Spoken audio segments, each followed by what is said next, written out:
EPP 5, Quarter 2, Week 7. Pag-aani ng alagang poultry animals at mga produkto nito.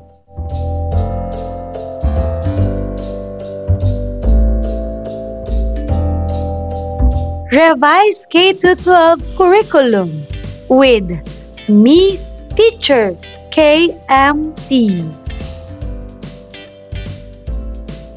Magandang araw mga bata! Ngayon ay pag-aaralan natin ang tungkol sa pag-aani ng alagang poultry animals at mga produkto nito.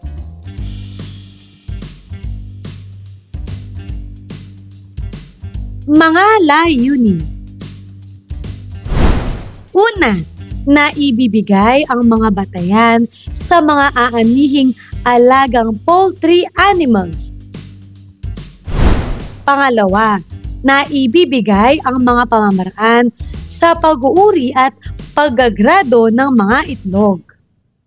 At pangatlo, naiisa-isa ang mga pamamaraan ng pag-iimbak ng produkto ng poultry animals.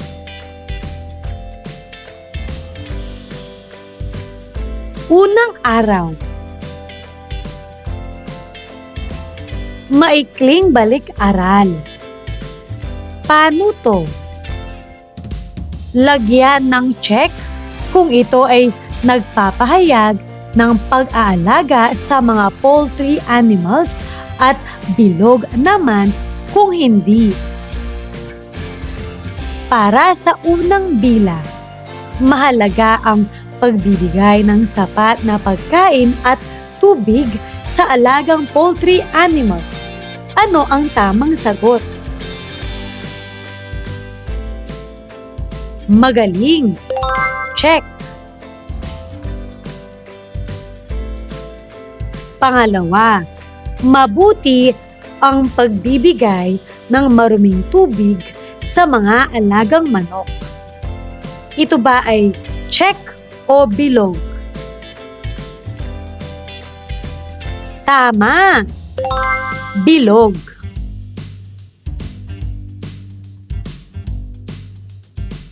Pangatlo, nakatutulong ang pagpapakawala sa mga bagong pisang sisiw kahit malakas ang ulan.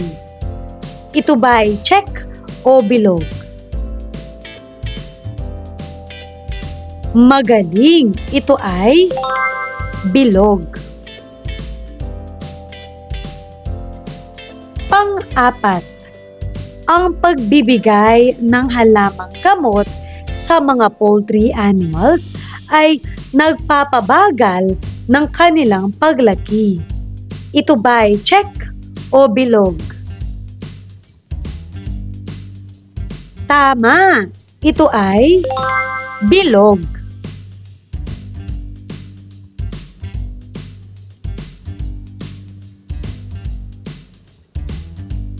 Panglima, paggawa ng kulungan sa mga inahin na manok ay magandang gawain sa mga alaga. Ito ba ay check o bilog? Mahusay! Ito ay check. Pang-anim, ang pagbibigay ng mga bitamina ay nakatutulong para maiwasan ang mga sakit ng mga alagang hayop. Ito ba ay check o bilog?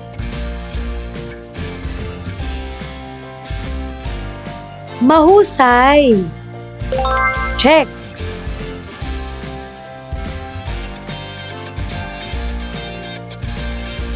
Pang-pito, panatilihing nakabukas ang mga kulungan ng poultry animals umaga man o gabi.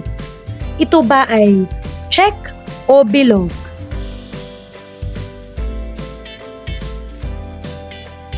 Magaling! Bilog.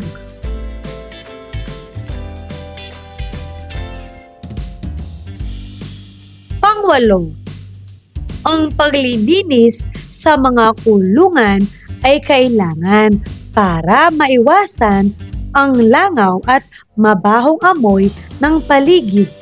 Ito ba ay check o bilog? Magaling! Check!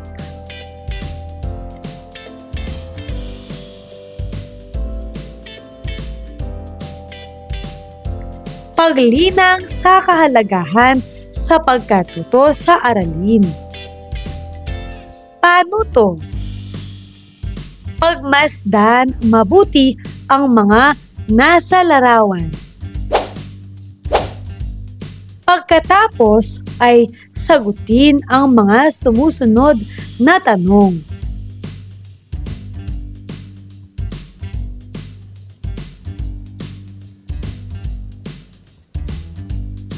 Sagutin ang mga tanong.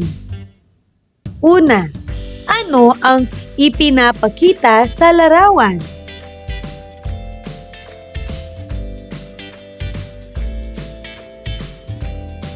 Tama! Ipinapakita sa larawan ang pag-aani o pagkuha ng mga itlog mula sa mga inahing manok. Pangalawa, sa iyong palagay, gaano sila kadalas mag-ani ng itlog ng kanilang mga alaga? Magaling! Karaniwang araw-araw sila nag-aani ng itlog dahil ang mga inahing manok ay nangingitlog halos araw-araw.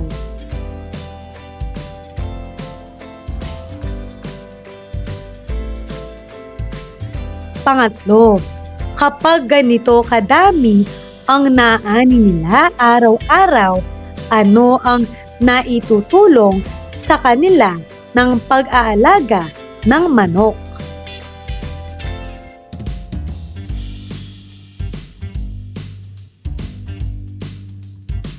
Napakagaling! Malaking tulong ito dahil nagkakaroon sila ng pagkain itlog para sa pamilya at maaari rin nilang ibenta ang sobra para kumita ng pera.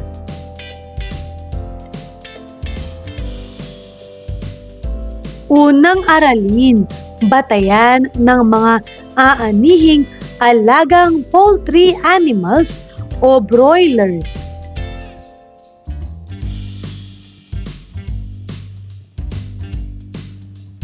Pagproseso ng pag-unawa. Paano to? Pagmasdan mabuti ang mga larawan sa ibaba. Pangalanan ang mga ito gamit ang mga letra sa ibaba. Punan ang mga nawawalang letra upang mabuo ang salita.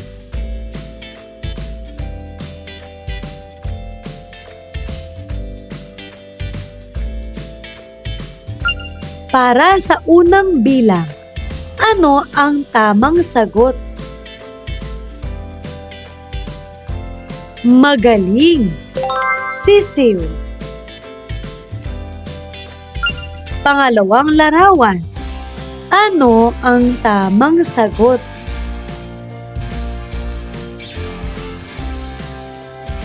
Magaling! Broiler. Para sa susunod, ano ang tamang sagot?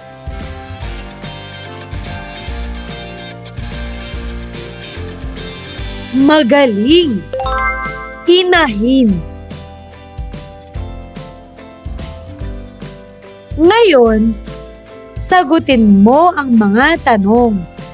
Alin dito ang pinapalaki at pinapalakas upang mangitlog o gawing karne?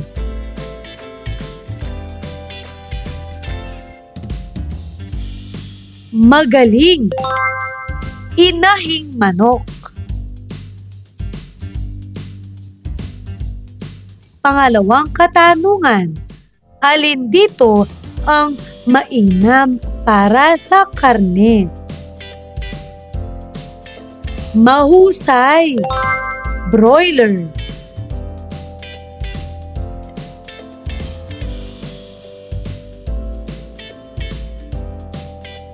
Pangatlo, alin dito ang ginagamit upang magparami ng manok?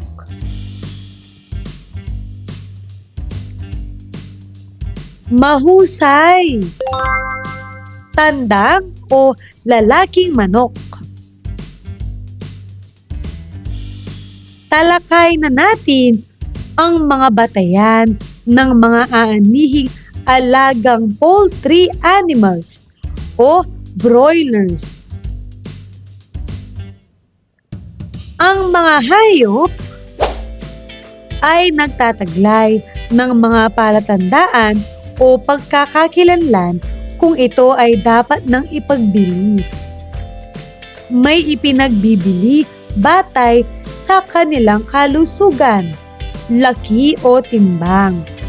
Ang iba naman ay ibinabatay sa tagal o gulang ng inaalagaang hayop. Kailangan isaalang-alang din ang panahon kung kailan mo ito ipagbili. Sa pagsasapamilihan, kailangang makagagawa ka ng mga estratehiya. May iba't ibang paraan para dito.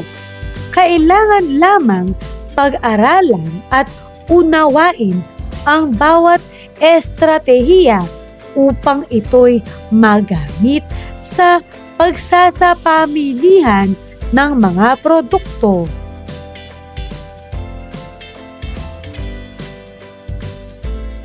Ang mga produktong galing sa alagang hayop na labis sa pangangailangan ng mag-anak ay maipagbibili rin kung ito ay may mataas na kalidad. Ito ang mga sumusunod na palatandaan sa pagbebenta ng mga alagang hayop batay sa mga karanasan.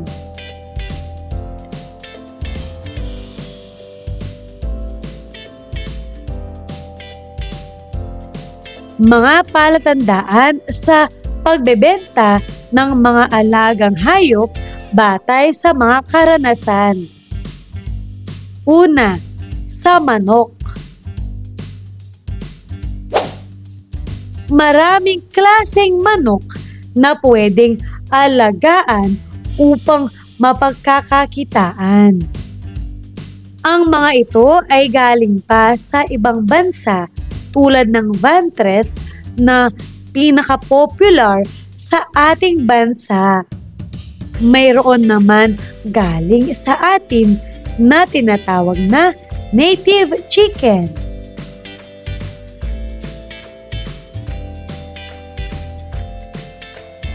Hindi madali ang pag-aalaga nito, ngunit ang mga ito ay maaring mapagkikitaan kapag inaalaga ang mabuti at alam mo kung papaano mo sila ibebenta. Narito ang mga palatandaan na maaari mo nang silang ibenta.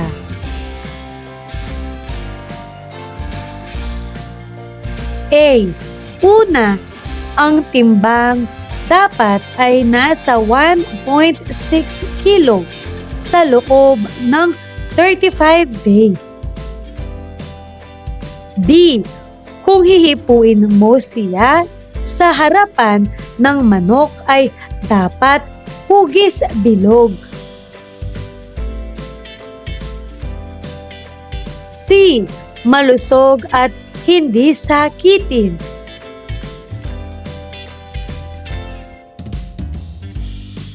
Pangalawa, itik. Kadalasan, ang mga itik ay inaalagaan upang makapagbigay ng mga itlog. Ang iba naman ay nag-aalaga ng mga sisiw ng itik. Ipinagbibili ito upang gawing layers. Maaari ring mag-alaga ng itik na tinatawag nilang non-sitters o hindi nangingitlog at ibebenta ang karne nito.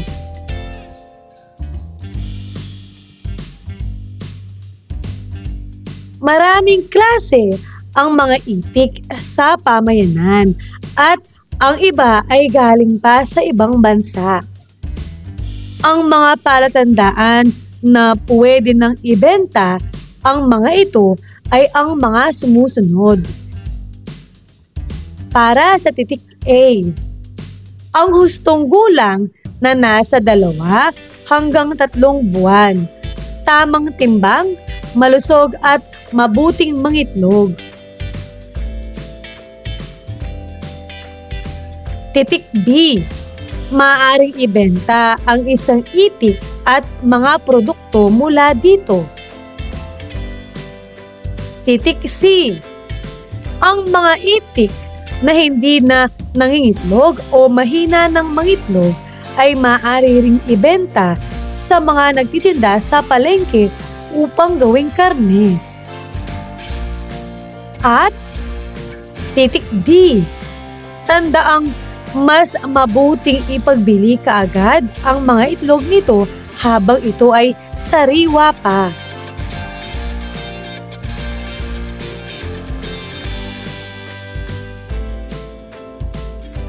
Pangatlo, pugo. Ang pugo o quail ay isang ibon na karaniwang inaalagaan para mangitlog. Karaniwang mangingitlog ang mga inahin pagkaraan ng 45 na araw. Ibenta ang mga itlog nito habang sariwa pa.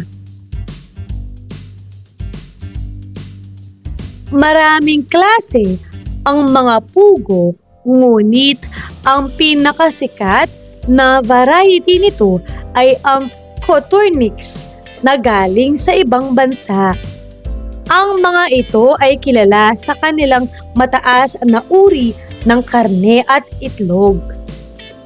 Sa loob lamang ng 7 linggo ay pwede nang ipagbili basta malusog.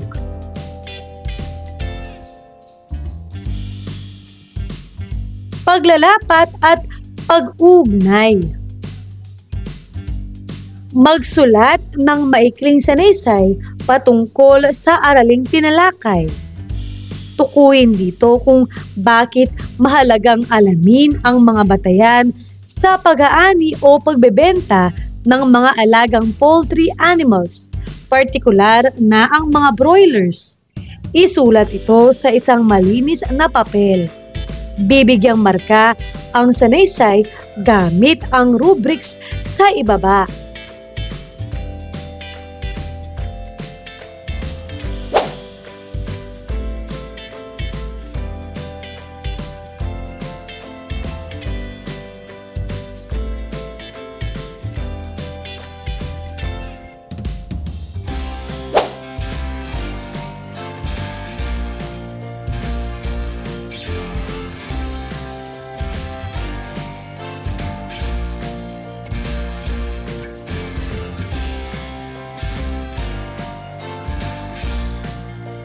Ikalawang araw.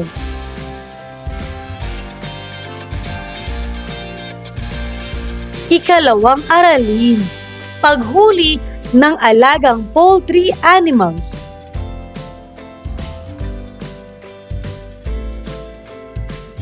Pagproseso ng pag-unawa. Ano ito? Una, ginagamitan ng lambat o kaya naman ay net o pamingwit. Maaring puliin gamit ang maliit na lambat o sa pamamagitan ng pagsalok sa palaisdaan. Ano ito?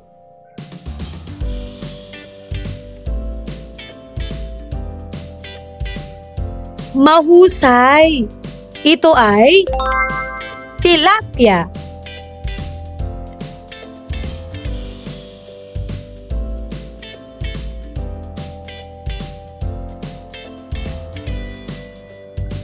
Pangalawa, hinuhuli gamit ang lubid o tali na inilalagay sa leeg, tali o pisi at hinahawakan ng maayos.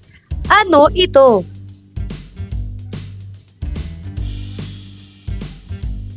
Tama! Kambing.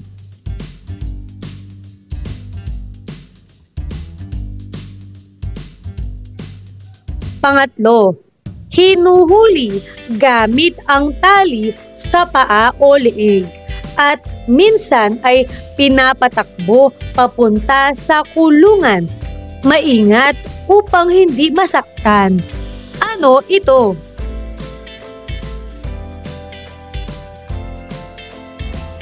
Magaling! Baboy.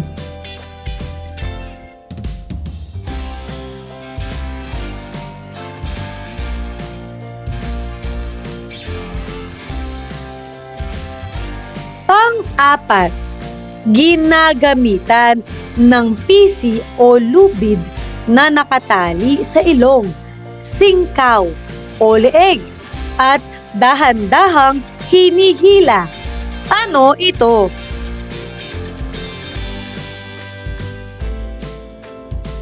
Magaling! Kalabaw.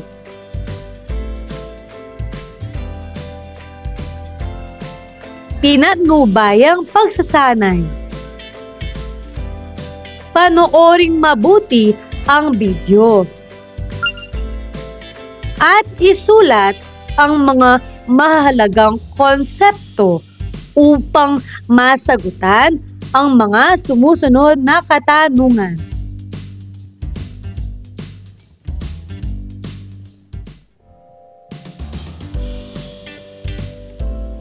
Mga gabay na tanong. Una, ano-ano ang mga iba't ibang paraan sa paghuli ng manok? Ilarawan ang mga ito.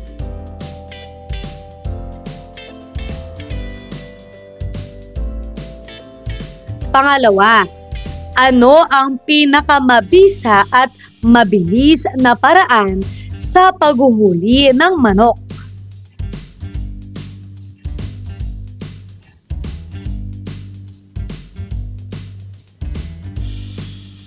Pinatnubayang pagsasanay. Mga paraan ng paghuli ng poultry animals. Una, pagpapakain ng manok sa loob ng kulungan o hawla.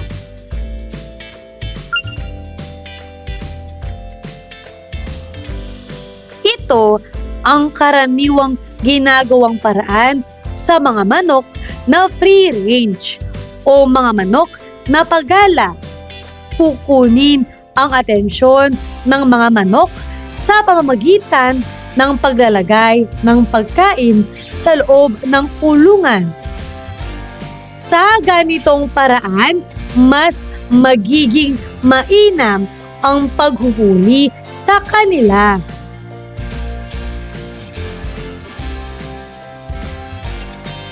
Pangalawa, paggamit ng trap o patibong.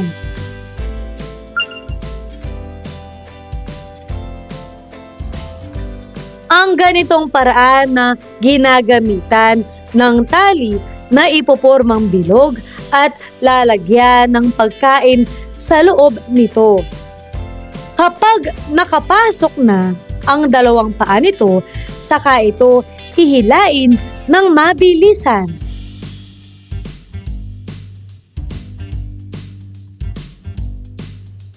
Pangatlo, paggamit ng hunter gun. Kapag mailap ang manok, kadalasang ginagamitan itong paraan para sa mabilis na paghuli.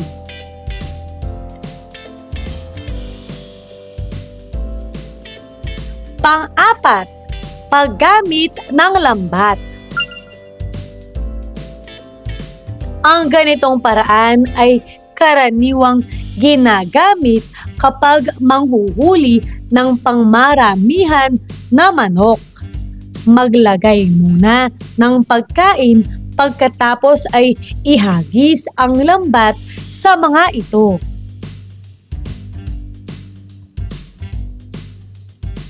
Paglalapat at pag-ugnay. Kapanayamin ang iyong mga magulang. Tanungin ang mga iba't ibang paraan nila sa paghuhuli ng kanilang mga alagang poultry animals gaya ng manok, pato, itik, at iba pa. Gamitin ang mga gabay na tanong sa pakikipanayam.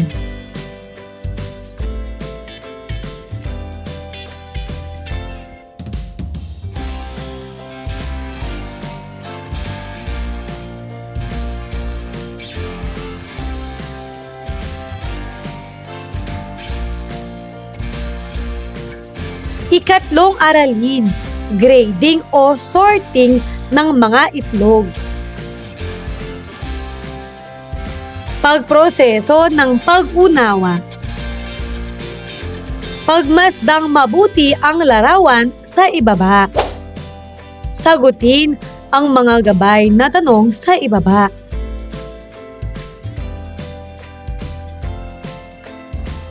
Mga katanungan. Una, ano ang makikita sa larawan? Paano mo ito ilalarawan? Pangalawa, ano-ano ang kahalagahan ng pag-uuri at grading ng mga inaning itlog? Talakay na natin. Una, sorting ng itlog. Ang itlog ay nauuri ayon sa sukat. Sa makatuwid, ito ay ihiwalay nila ang mga itlog sa sumusunod na sukat. Maliit o small, katamtaman o medium, malaki o large, extra large, jumbo o super jumbo naman sa sobrang laki. Ito ay higit sa lahat ay natutukoy sa pamamagitan ng laki at timbang ng itlog.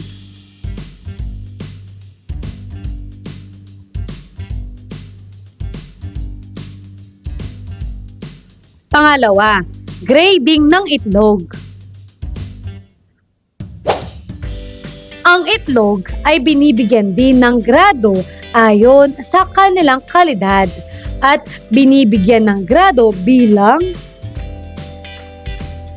una, grading AA. Ang pinakamataas na grado ay AA. Ang mga itlog na ito ay dapat magkaroon ng malinis at walang basag sa shell.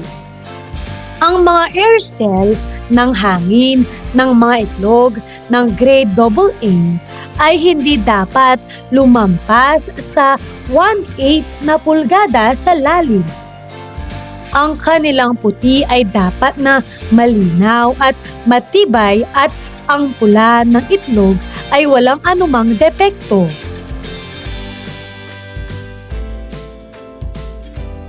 Pangalawa, grading A. Tulad ng grade AA, ang mga itlog ng grade A ay dapat na may malinis, hindi basag na mga shell.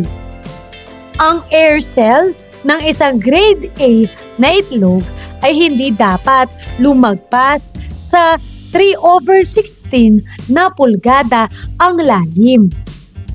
Ang kanilang puti ay dapat na malinaw at matibay at ang pula ng itlog ay halos walang anumang depekto.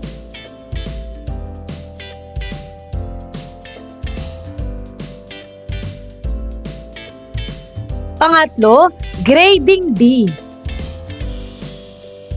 Bagamat ligtas kainin, Ang mga grade B na itlog ay hindi madalas na makikita sa mga supermarket. Ang mga ito ay hindi nakakatugon sa parehong pamantayan gaya ng mga grade AA at grade A na mga itlog. Kaya naman madalas silang iniimbak para magamit sa mga produktong likido, frozen o pinatuyong itlog.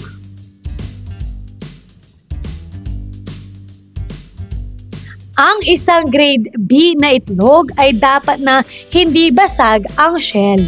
Ngunit, maaari itong maging abnormal sa hugis at mayroong bahagyang mantsa. Ang air cell ay maaaring higit sa 3/16 inch ang lalim.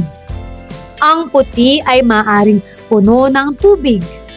At ang yolk outline ay maaaring naiiba, madilim, pinalaki at patag. Maaaring may maliliit na batik ng dugo, ngunit dapat itong walang malubhang depekto.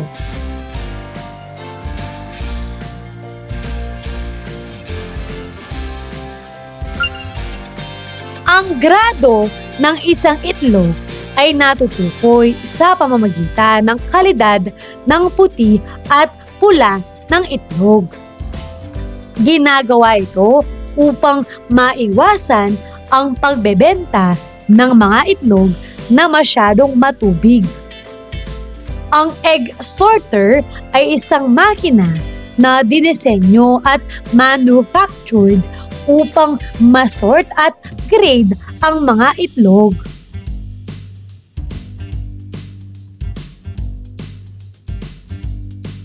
Mahalaga ang pag-uuri ng mga itlog dahil tinutukoy at pinaghihiwalay nito ang mga itlog sa mga grado ng kalidad. Tinitiyak nito na ang isang mamimili ay hindi makakakuha ng isang sira na itlog na hindi angkop para sa pagkonsumo.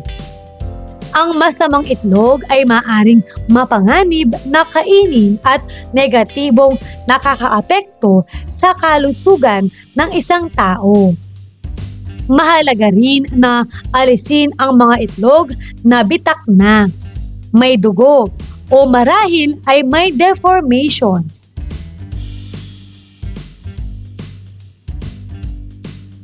Pinatnubayang pagsasanay. Kapanayamin ang iyong mga magulang o kaya naman ay tita, ate, kuya o kapitbahay. Pasagutan ang mga sumusunod na katanungan. Basahin mo ang mga ito.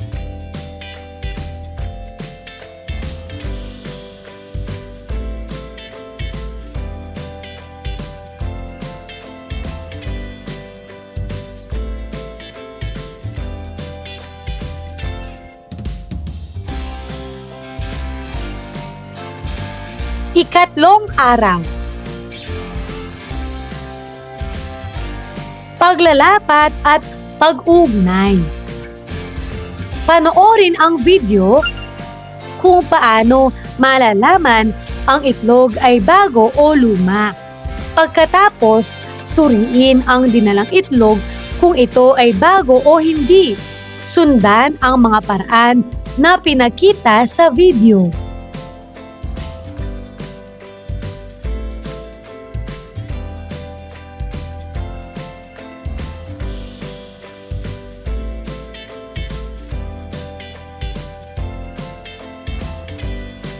Ika-4 na aralin, paraan ng pag-iimbak ng poultry animals at produkto nito.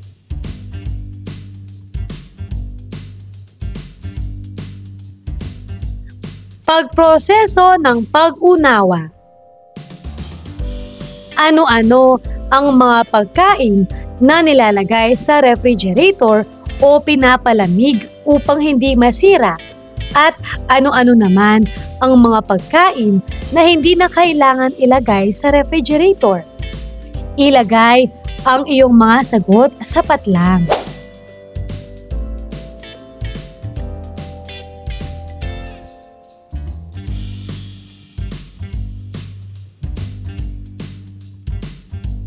Sagutin na natin. Para sa mga pagkaing nilalagay sa refrigerator, narito ang mga posibleng sagot.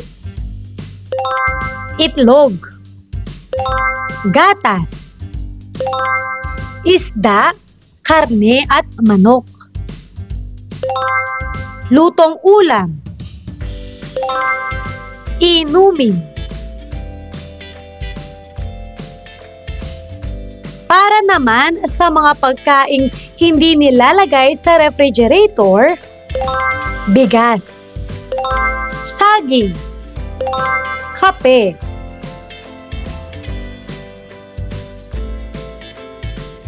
Alamin natin ang pag-iimbak ng poultry products. Ang mga patakaran para sa pag-iimbak ng karne ng manok halos hindi naiiba mula sa mga kondisyon na inilalapat sa mga produktong karne.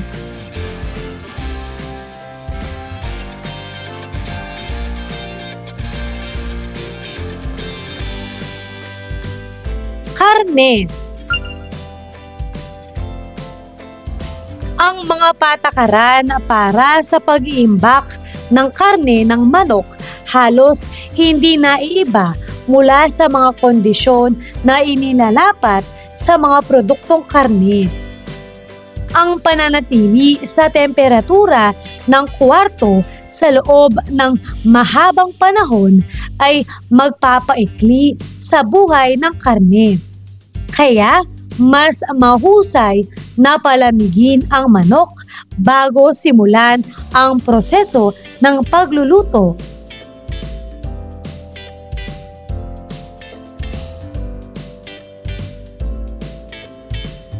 Narito ang ilang halimbawa ng pag-iimbak ng karne o poultry products.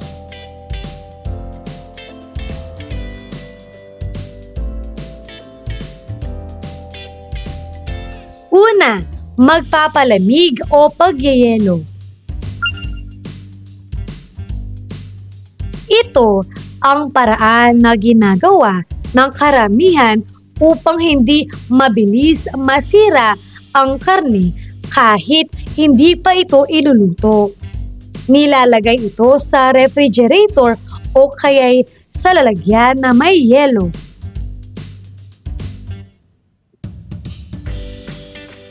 Pangalawa, pag-aasim.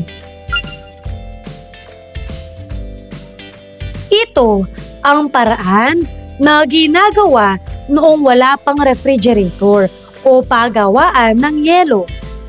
Ang karne ay nilalagyan ng asin upang lumabas ang tubig nito at para maimbak ito ng mas matagal.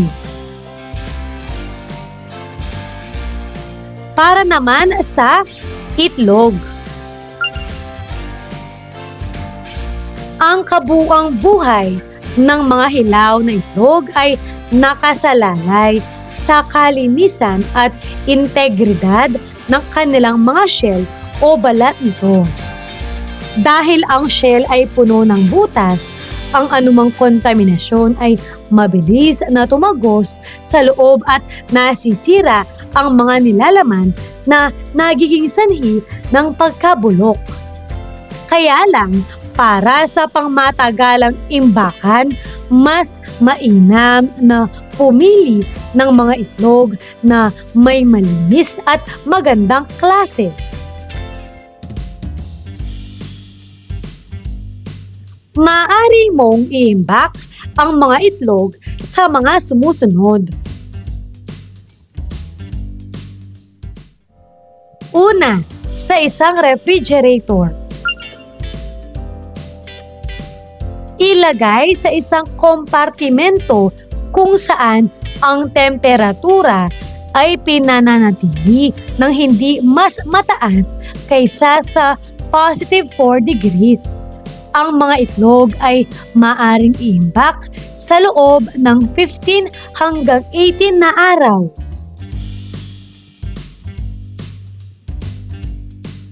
Pangalawa, sa cellar.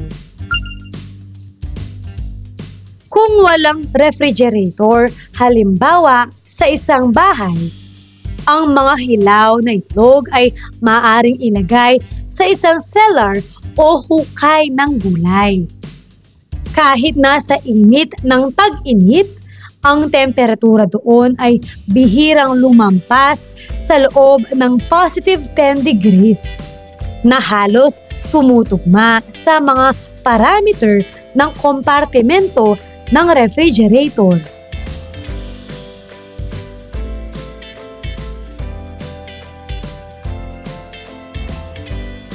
Ang cellar ay karaniwang may mataas na kahalumigmigan na nakakapinsala sa pangmatagalang imbakan. Ang produkto ay dapat ilagay sa isang plastic bag bago itago sa cellar.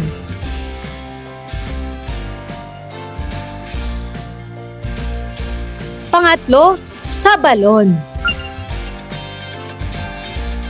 Isang orihinal at napaka-epektibong solusyon dahil ang tubig ng balon ay may para-parehong temperatura na positive 4 at positive 7 degrees. Ang mga itlog ay inilalagay sa isang mahigpit na saradong lalagyan na hindi pinapayagan ang tubig na dumaan. At ibinababa sa isang lubid upang ang lalagyan na may produkto ay nasa tubig.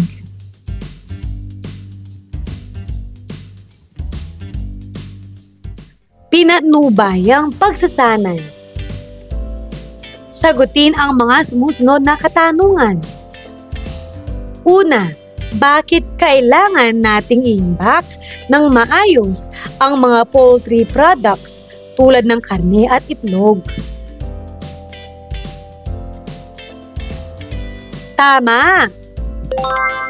Kailangan nating iimbak ng maayos ang mga poultry products upang hindi ito mabilis masira, maiwasan ang pagdami ng mikrobyo o bakterya, at mapanatili ang kaligtasan ng ating pagkain.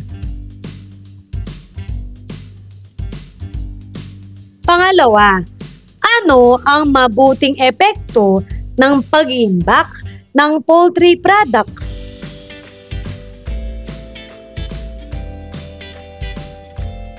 Mahusay! Ang mabuting epekto nito ay nananatiling sariwa at ligtas kainin ang karne at itlog. Mas tumatagal ang shelf life ng pagkain at nababawasan ang pag-aaksaya ng pagkain.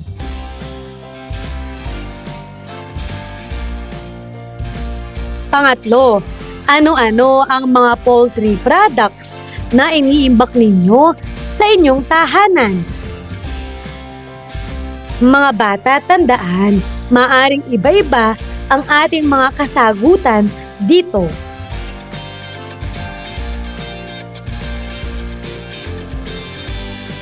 Paglalapat at pag-ugnay.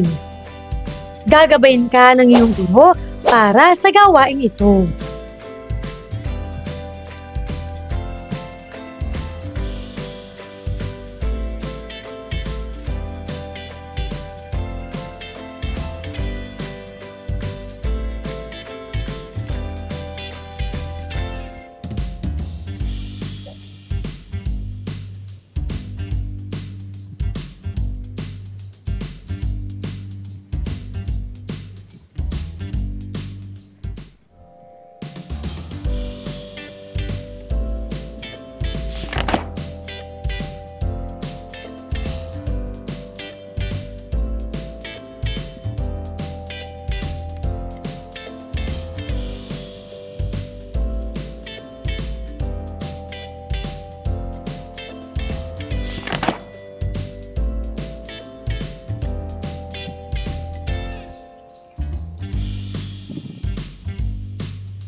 Ika-4 na araw.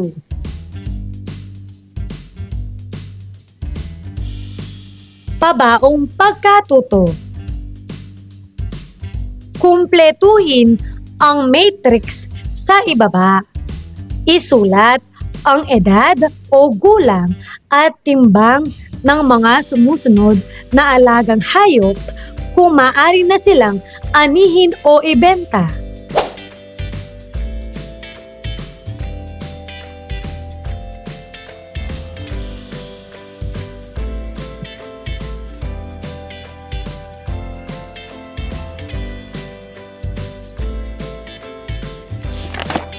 Narito ang mga posibleng sagot.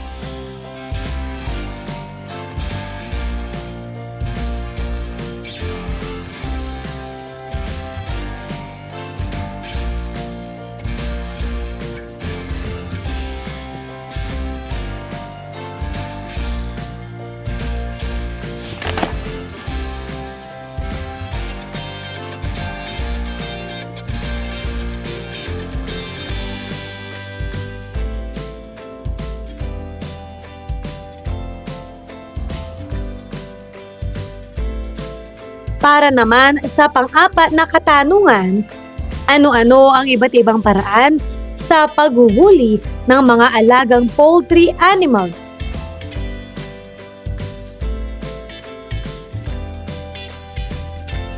Magaling!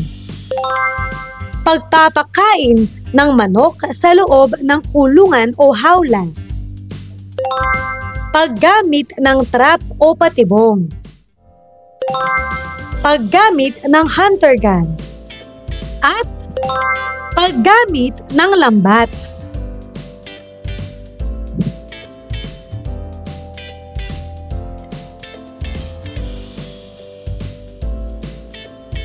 Pagsusulit. Basahin at unawain ang bawat pangusap. Ilagay ang tama sa patlang kung ang sinasaad ay tama at isulat ang mali kung ang isinasaad ay mali. Para sa unang bilang, ang itik, pato at pugo ay maaring pakinabangan ang karne at itlog. Ito ba ay tama o mali? Magaling! Tama! Pangalawa, layers ang tawag sa mga itik na hindi nangingitlog. Ito ba ay tama o mali? Mahusay! Mali! Pangatlo, non-sitters ang tawag sa mga inahing hindi nangingitlog ng tuloy-tuloy o hindi marunong umupo sa itlog, hindi sa nangingitlog. Ito ba ay tama o mali? Mahusay! Ito ay mali.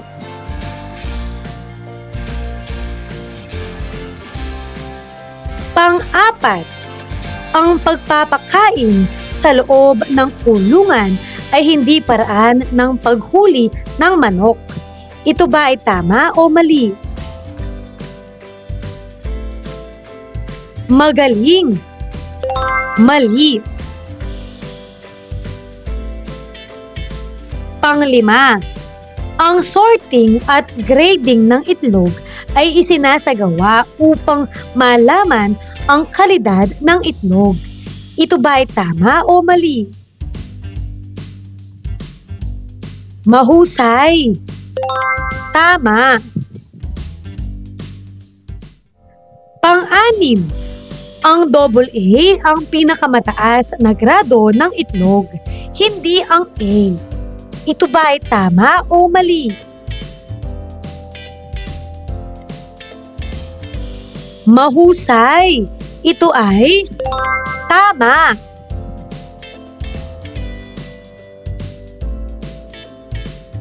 Pang-pito, ang grado ng itlog ay nakasalalay sa laki at bigat, hindi sa kulay ng shell nito. Ito ba ay tama o mali? Magaling!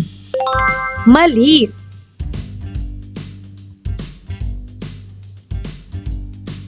Pangwalo, ang mga poultry products tulad ng karne ay mainam na iimbak sa refrigerator. Ito ba ay tama o mali? Mahusay, ito ay tama.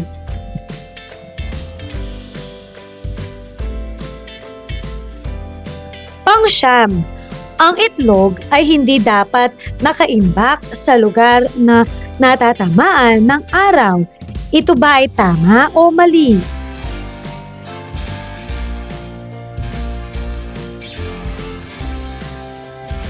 Magaling! Ito ay mali.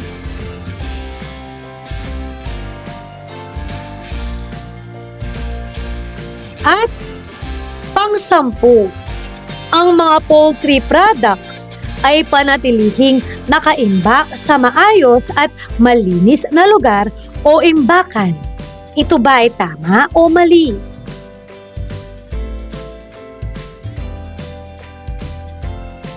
Mahusay! Ito ay tama.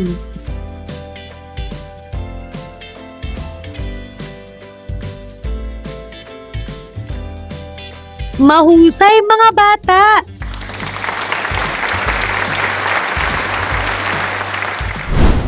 Ano ang mga natutuhan mo sa araw na ito? Ngayong araw na ito, natutuhan ko ang tungkol sa mga batayan sa mga aanihing alagang poultry animals, mga pamamaraan sa pag-uuri at paggagrado ng mga itlog, at mga pamamaraan ng pag-iimbak ng produkto ng poultry animals.